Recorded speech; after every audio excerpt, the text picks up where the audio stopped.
vamos a hacer una cosa, vamos a arrancar por las malas noticias y vamos a ir llegando a las buenas sobre el final. Si no, ellos después van a tener que levantar la vaca muerta. ¿Cuál es la situación económica, la macroeconómica? ¿Cuál es la situación económica de la Argentina?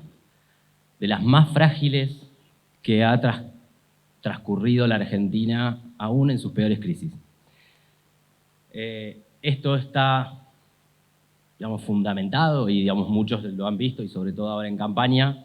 Lo que tenemos es una inflación corriendo al 150% si medimos los últimos 4 o 5 meses, corriendo al 240%, y uno podría decir, si se sostienen estos niveles, esa es la inflación para el 2024.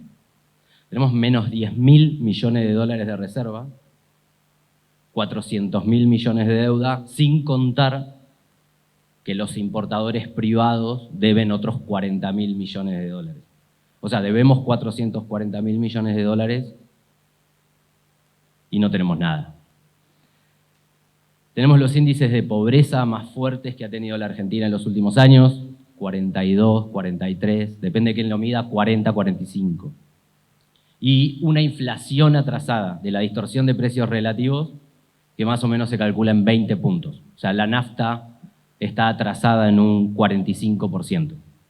Entonces, los dos escenarios que tenemos... Ah, pero esto no arrancó.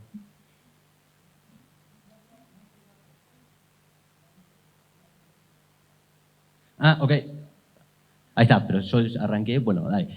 Y tenemos una caída del PBI del 3% prevista hacia fin de año. ¿Qué significa esto? Que estamos en dos caminos. O encontramos un shock de expectativas a partir de una nueva presidencia en la cual, ahora si empezamos a avanzar sobre las buenas noticias, o corremos a una hiperinflación si hay alguna medida que pueda golpear e impactar ese escenario. El dólar futuro cerró, yo había puesto 690, está en 840. Esa es la devaluación prevista de acá a fin de año, al 30 de diciembre del 24. Ahora, ¿cuáles son los anuncios sin ser presidente todavía que ha hecho el presidente electo? ¿Y qué es lo que está cuidando para que esa hiperinflación no se desate y empezar a construir un escenario en el cual las expectativas lo favorezcan, más allá de que entrando al museo me enteré que no sabe si va a haber plata para pagar los aguinaldos y que acaba de suspender la obra pública porque tiene que ser financiada por los privados? Entonces, pero entre las positivas, o por lo menos tratando de bajar las tensiones que hay en los mercados hoy, uno podría decir que lo primero que ha dicho es el ajuste lo tiene que hacer la política, y para el mercado es súper importante que haya dicho la propiedad privada se va a respetar. Esto significa voy a hacer todo lo posible para cumplir con los pagos internacionales de los tenedores de bonos. Lo otro que está puesto es los cambios tienen que ser drásticos y no hay situación para una cuestión más cautelosa, más al estilo transicional que había planteado Macri. Porque la situación amerita una estrategia de shock. Y el único shock que vemos posible es un shock de expectativas. Porque la economía tiene 20.000 millones de dólares del campo que van a llegar, tiene una reducción de los dólares que antes pagábamos para exportar energía y ahora ya no tenemos que importar y además producimos más, y además hay litio y además hay 10.000 millones de dólares que ya está exportando la economía del conocimiento. Entonces la Argentina tiene un buen negocio, el problema es que no tiene plata hoy.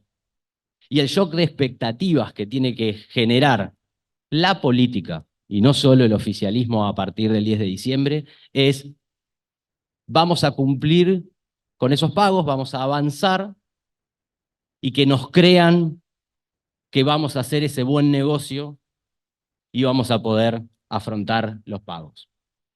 Ahora sí pasemos a las buenas noticias.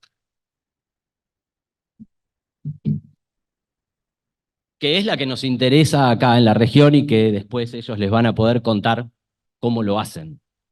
Vaca Muerta se va a desarrollar con crisis o sin crisis. Primero porque los americanos en algún momento vinieron y nos dijeron, che, los podemos ayudar a hacer eso. Después nos dijeron, che, nosotros podemos poner unos dólares para que ustedes lo saquen porque me parece que andan medio flojitos. Y ahora el escenario es otro. Es necesitamos que saquen eso. Entonces, como decíamos hoy al mediodía en el almuerzo, Vaca Muerta se va a desarrollar con o sin nosotros. Lo mejor que podemos hacer es tratar de que sea con nosotros. Y además tenemos una ventaja. La productividad de Vaca Muerta nos ha demostrado que estamos a un nivel de competitividad internacional. La cadena de valor, las pymes que prestan servicios, ha estado a la altura de las circunstancias y los recursos humanos han estado a la altura de las circunstancias. Tal vez no la política. Y nos lleva un poquito atrasados. Nos hablaron de 10.000 millones de dólares promedio por año hace 10 años y estamos en 4.500. ¿Es momento de creer que pueden llegar 10.000 millones de dólares por año? En mi opinión, sí. ¿Por qué? Porque ahora tenemos el stock de empresas que necesitamos para gestionar 10.000 millones de dólares por año. Porque tenemos las capacidades instaladas de recursos humanos para gestionar 5.000, 6.000, 7.000, falta gente y hay que capacitarla y va a llegar, pero tenemos cierta infraestructura que ahora es posible. Y además tenemos la capacidad de exportar eso, porque si llegaban 10.000 millones de dólares y no teníamos la capacidad de exportarlo, no lo podíamos consumir entre nosotros. Y hoy empiezan a estar los ductos, gasoductos, oleoductos, para poder evacuar una producción cada vez más creciente que va generando récords todos los meses. O sea, yo tenía en la tapa del diario, que la filmina anterior, el récord de septiembre. Bueno, acaba de salir la noticia de que con 354.000 barriles de petróleo, Vaca Muerta acaba de producir un nuevo récord. Y entonces, ahora la discusión es, che, si entran 10.000 millones de dólares por año, ¿cómo hacemos para evacuar eso? Y entonces ahí sí empezamos a tener algunos nuevos cuellos de botella. Cuellos de botella en materia de recursos humanos, cuellos de botella en términos de infraestructura, lo vamos a ver un poquito más adelante, ahora, y cuello de botella en la planta que necesitamos urgente de GNL. Ahora, para entrar en el mundo del real estate, ese es el crecimiento poblacional de la provincia de Neuquén en los últimos 70 años. ¡Wow! ¿Y qué se espera que siga así? Por un lado, porque el resto del país está en crisis y porque este sería el lugar donde hay buenas noticias, pero además porque la misma dinámica de la industria ha llevado a que estemos pensando en un área metropolitana de 1 millón de habitantes. Y en un área metropolitana de 1 millón de habitantes empecemos a pensar que en términos de real estate hay distintos negocios. Y los invito a pensar en lo que es el valor de entrada al negocio, el flujo de la renta y el valor de salida. Porque ahora todos van a ser importantes y en cada localidad ustedes van a ver que esa ecuación es distinta. Y entonces, ¿qué les puedo decir que falta? Como para que pensemos en ver el año que viene cuáles son las señales que nos van a decir, tipo, si estamos en el camino correcto o, che, tengamos cuidado con las inversiones y los planes que estamos haciendo. Lo primero es la planta de GNL, que puede ser flotante o fija. Flotante lo veo más probable, es más rápido, es menor la inversión, es un poco más caro de procesar, pero nos da margen. Sets de perforación y fractura, eso es equilibrio macroeconómico para que las empresas del resto del mundo puedan traer sus equipos y que entonces esos 10.000 millones de dólares se concreten y el aumento de la producción se concrete y haya más trabajo para que más gente viva y ustedes hagan negocio. Ahora, falta todo. Faltan viviendas para los trabajadores, viviendas para las familias, viviendas para la gente que aumente los niveles de comercio, industria y comercios.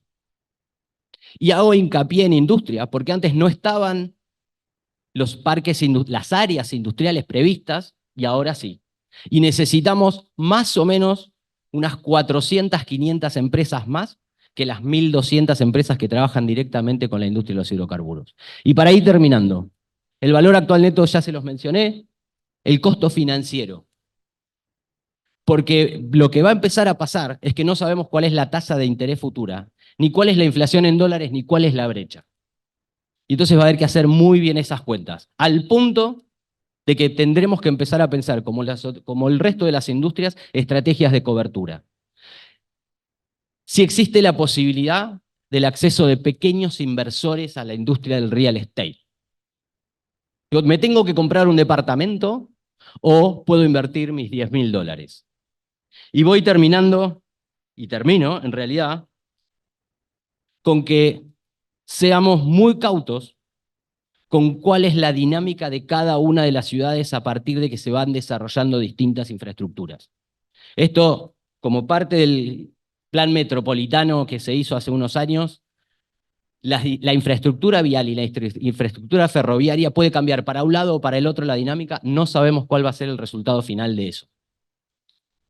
Cierro con, tenemos que pelear como colegio de arquitectos, como profesionales, porque la marca Vaca Muerta no sea la marca Vaca Muerta nada más, sino que la provincia de Neuquén, si hacemos las cosas bien, tiene otras 2 industrias clave para desarrollar y que la ventana no sea de 40 años para pensar un proyecto de real estate, que son las energías renovables y la producción de alimentos de alto valor agregado que el mundo está reclamando.